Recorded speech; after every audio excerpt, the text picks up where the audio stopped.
This is Mike with DB Daily. On today's fourth installment, we have Inferna here with us from Oklahoma City, Oklahoma.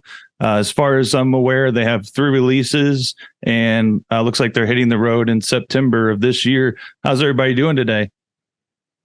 Pretty good. Doing good. Good. So what's everyone's name, and what do you play in the band? I'm Hellray. I do the vocals. I'm Zach. I play bass. And I'm Jake, and I play the guitar. Okay, cool. And like, as far as how long have you all been a band for, and how was the band initially started? We played our first show in April of 2019, but the band actually started by Zach just writing some riffs and then asking for collaborators. I don't know, that's more your... Okay. So yeah, that kind of started out as a project. I had just kind of stockpiled some songs that was more the kind of punk that I really enjoyed, which is more kind of like DB raw punk. And there's about to be a train going by, so give me just like 5 seconds. Sorry. Oh, you're fine. There it goes. All right. And then eventually, I just kind of approached Hillary and asked if she would want to do vocals, and reached out to Jake and asked if he would play guitar. And we got in touch with our buddy Corey that I played with in some other kind of punk bands before. And we got together and started this in earnest in about 2019. Okay, cool. And what has like the recording process been like for your last 3 releases? I think a lot of the time it starts with like me and Jake kind of writing riffs at this, like kind of bouncing them back and forth off each other for the last couple of releases, and then eventually bringing them to Hillary for lyrics, bringing them to Corey to kind of really figure out structure. And then we recorded the first 2 demos with Alex Schaefer here in Oklahoma City with ODD tapes. Okay. And most recently we recorded with our buddy Danny Felton out in Ada? No, sorry, I'm getting that wrong. Perry, Oklahoma. The wrestling capital. The wrestling capital of the world, we found out. Okay. So recording has been, I think, a little bit of a slow process for us. Like, COVID definitely affected every band, but for us, it really kind of hindered us putting out releases, playing shows, kind of doing anything. So we're putting out stuff again, getting on the road, and look forward to getting back after it. Yeah. Okay, cool. And what are like some of your favorite bands that you all have played with locally? Ooh, that's an awesome question.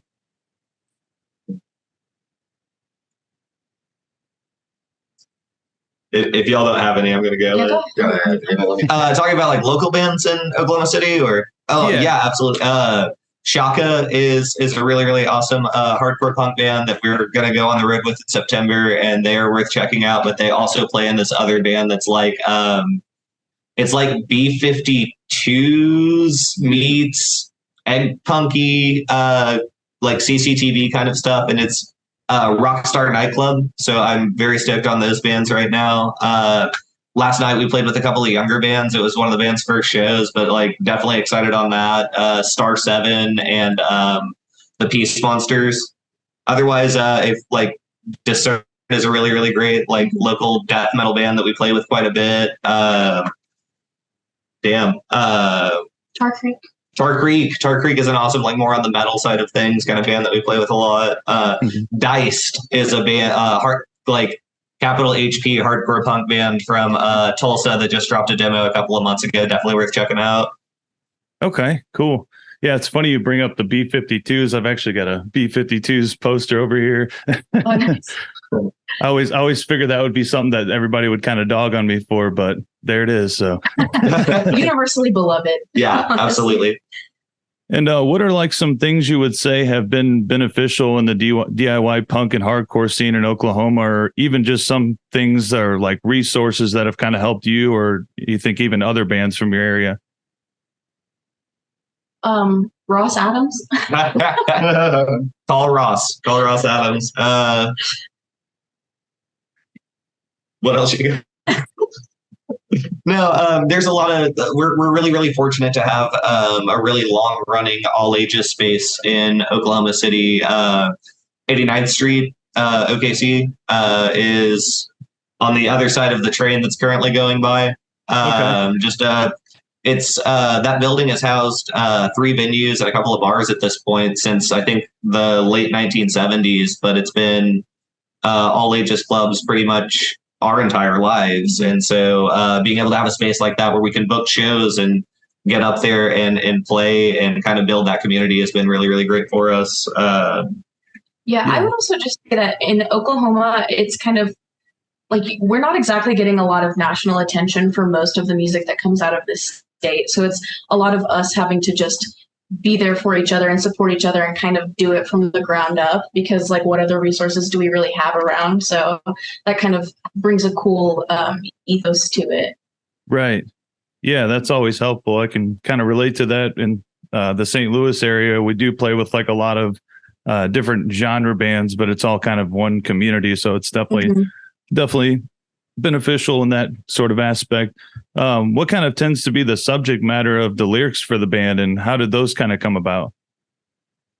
I mean, it's kind of all over the place. Like I've written some songs about like trying to deal with anger problems and but personifying that as if it's like a demon taking over your body, and just like, I don't know, just like everyday things that kind of affect our lives, but also like larger political things, of course, too, especially right now. Like in Oklahoma, it's not an easy place to exist as a queer or trans person. And it's also with our archaic abortion laws too, it's not easy to exist as a person with a uterus. So that takes up a lot of brain space and lyric space too for us. And right. Yeah, you've written some stuff as well. I would say for the lyrics that I've contributed specifically a little bit, like very politically driven. I think that's always been something about punk that has attracted me. I know that is a little bit of a discourse amongst like other genres and other bands across like capital P punk. Like, is punk political? Is punk apolitical? But to me, like inherently punk is a political thing, and it's a chance to kind of get out there and make your case for what you believe. And you can't necessarily right every wrong that you see, but you can express yourself and you can try to resonate with somebody else on that. And I think change can come from that. I think we've seen change come from that over the last 40 years of this being a genre. And that's kind of it for me. Definitely just dealing with me existing as a queer person in Oklahoma. For sure. Yeah, that's understandable. What are like some influences of the band, whether they be current or even just bands in the past?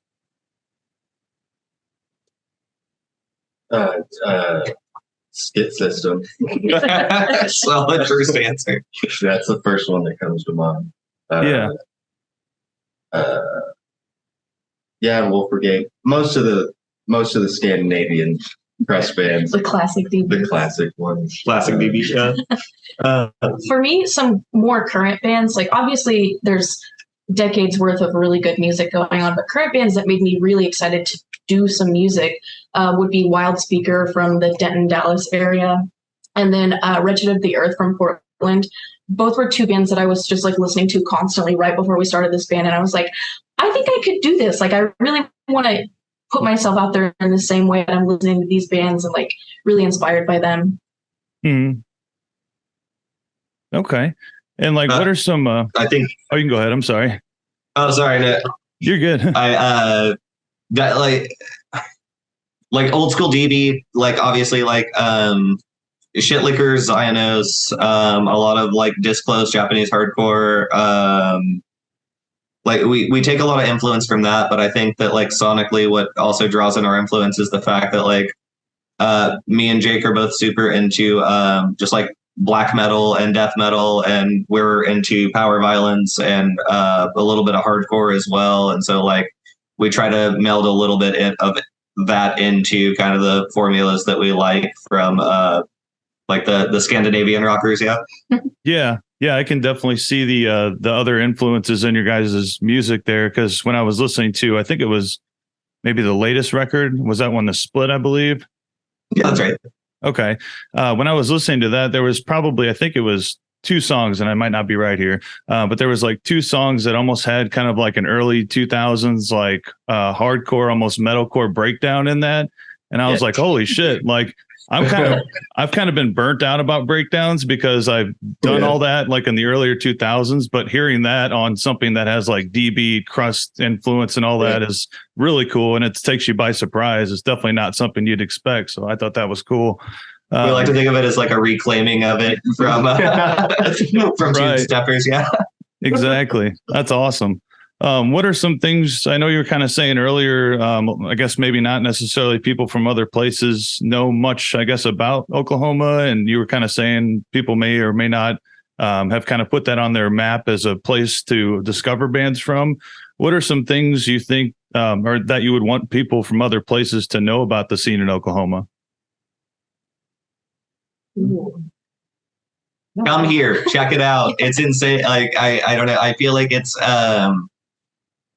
easy to overlook Oklahoma City between long drives and everything else that plagues like a modern touring band. Like we get both sides of it for sure. But if you want to stop through, if you play in a punk band, if you play in like a crusty kind of band, power, but like holler at us, come through. You may just be surprised. We had a Royal Drug from Albuquerque last night, and about 100 kids just packed in to hang out and check out the show. So the scene here is like definitely younger, and it's definitely a strong like post-COVID like uptick, like what's going on I think in a lot of the country right now. Right. But yeah, visit Freak City, USA. You may just be surprised. Yeah, I mean, we definitely have quite a large hunger for it, so that makes us appreciate it. And like, even if it's not going to be as many people, because not that many people live here, it's going to be nothing but good vibes and people who are really excited to be there. Mm-hmm. I think that's the other thing that kind of makes our city feel at least unique or home-y to me is it's very friendly and it is very, very welcoming. And I know I've experienced punk in waves throughout my life in times where it maybe the general attitude hasn't been that way. But we do have a very like friendly and supportive community here. And I think that is probably like the thing that keeps things running without getting lots of major touring acts or, a lot of people coming through is we just have this network of fuck it, we're going to do it people. So here we are. Yeah. Mm-hmm. And has it kind of always been like that, or is it just recent that's kind of been a more uptick of, I guess, of younger people and people being more supportive of the kind of music? Say as far as I've been involved, it's been pretty similar, but definitely like once we kind of had our comeback after things shut down for COVID, it was definitely a much younger than I was used to audience, which is really cool because it's nice to have a lot of fresh ideas and worldviews and interesting new people to meet too. So, right. And like, as far as the shows locally there, are there people from other towns that end up coming to these shows as well? Since I know you're kind of saying the population isn't really big or whatever. Do people come from other towns to see the shows in Oklahoma City, or is it kind of mainly locals that come to the shows? Mostly locals, but I think the last show we played, we had people from Stillwater, which is like a good, half hour outside of town, or like Duncan, which is about an hour away. So like people will come definitely from all over the place. It's kind of surprising too, where people come from just to see shows here, because in those smaller towns, it's just not really going to happen. Sometimes Tulsa too. We get a little. Yeah, there's a lot of back and forth action for going to Tulsa shows and going to Oklahoma City shows from Tulsa. Oh, okay. What are some of your favorite places to play out of town, and what kind of makes those places the ones that you kind of favor a little bit more? In Tulsa, we really, really love a couple of spots. Barkingham Palace is, I think at this point, Tulsa's longest running all ages house venue. It's existed in 2 houses now, but it's still, I think it still counts. But that place has been like instrumental in keeping like punk and hardcore and all that like very accessible for people in Tulsa. And then the Whittier Bar out there has also had a lot of really, really great shows that we've been able to be a part of, and a really welcoming, super friendly environment. So Really like those spots for Tulsa. Hear Nothing House in Denver was a lot of fun. Gosh, where else? Mm. We played at the Yellow Jacket Social Club in Austin. That was really cool. Oh yeah, that's a solid spot. Okay, cool. And have you all ever played? And I know you had some different influences kind of going into this. Have you all there played in like other bands that have different kinds of music, so to speak, or has it always kind of been more on the crusty or punky kind of side? Well, this is my first band, so no for me. Okay. I've been in a few different kinds of punk bands throughout my I've been playing in punk bands since I was like 15, so it's kind of hard to compartmentalize, especially post-COVID. Trying to remember anything is confusing, but played in probably 10 different punk or otherwise punk adjacent bands in my life, and I think no, that's right, no, 0 ska bands. Yeah, all punk bands. 0 ska bands. I haven't really been. I've been in like one other band, but I don't know. I don't know. I didn't even really listen to Crust until Zach showed it to me when he started this band, and I fell in love with it. So I think that's kind of the best thing, to be honest. It's crazy, like how, I'm 35 and I've played in like aggressive bands for a long time, but I will say, other than knowing stuff like, I don't know, Discharge, Skid System, Swedish stuff, all that kind of stuff there, it has been newer to me over the last probably 5 years. So I think it's always cool to see people still getting into kind of music that's been around for so long. Yeah. What are you all kind of looking forward to the most when it comes to your upcoming tour? Minneapolis, mostly. I just love that city. I have a good time every time I've ever been, and I'm really excited to go play up there with some of our friends too. For sure. And you all are playing with War Plague and Hellray, I believe. Okay. Mm-hmm. Who else is on that one? Is it Shaka, I believe you said, is on tour with you? Yeah, Shaka will be with us on the entire tour. You mentioned War Plague, Hallex, absolutely stellar. We love Teddy and them. And then, oh gosh, I should know off the top of my head, but I don't know. I just got the flyer. That's okay. Understandable. And how many dates are you all playing on this coming tour? 10, I think, right? Yeah. Looking at 10 days. 10 days. So you think anybody will be ready to murder anybody else in the band by the end of the 10 days? We were joking about that earlier with we hung out with the Shaka folks over the weekend and just were kicking it and having some beers, and we like the thing came up like, oh yeah, do you think everybody's gonna want to kill each other? It's just like, I feel like if we all wanted to kill each other, we would have done that over the course of the last like 5 or 6 years doing stuff here. Right. But I don't know. It remains to be written. Yeah, for sure. And are you all kind of going together with Shaka as far as like on the gear and stuff like that? Are you kind of like sharing cabs and drum sets or anything, or is it all kind of separate?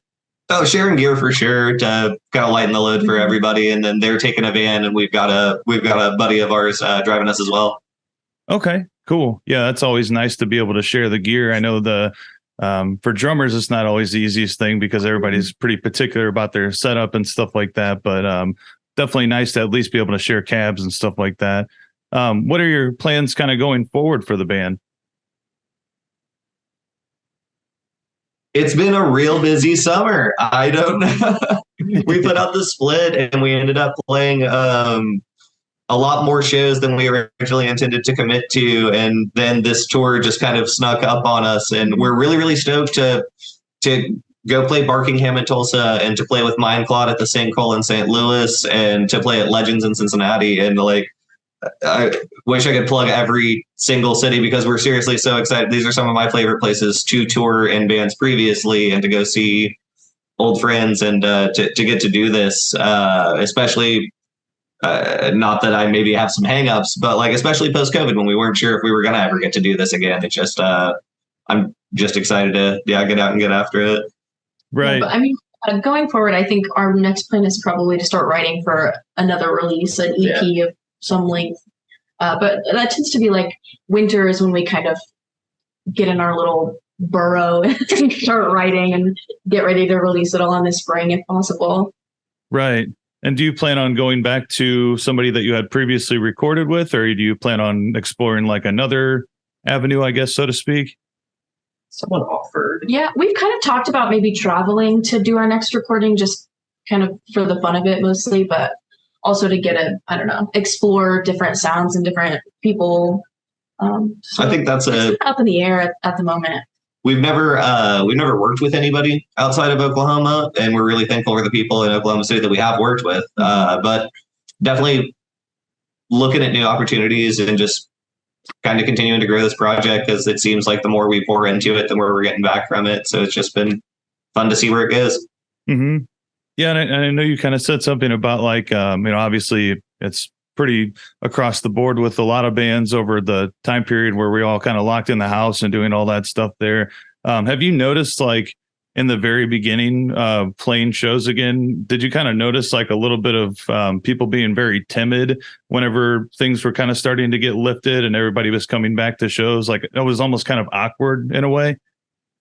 Absolutely. Yeah. I that's a really great question. I feel like that doesn't get talked about a lot, but like the first several months of gigs coming back was just like kind of everybody learning to be around people again, reestablishing boundaries again, like feeling comfortable dancing in front of people again, because when the fuck was the last time you did that?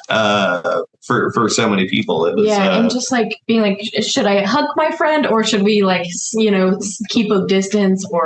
And also just for me, having been in the house and working from home for like 2 years straight, my anxiety being around large groups of people was just like skyrocketed. So that was really hard to kind of get used to being around groups of people of more than like 5 at a time, Right. No, that's definitely relatable. I remember just kind of like you were saying, the first few times of being in a public place and seeing people I've known for years, I was like, I don't know if I want to give you a handshake. I don't know if I want to elbow you, if I want to give you a hug. I have no idea what the hell I want to do. And it's all kind of scary. But yeah, that's something that I kind of noticed whenever we first started playing shows after COVID, was everybody was just kind of like standing there really stiff.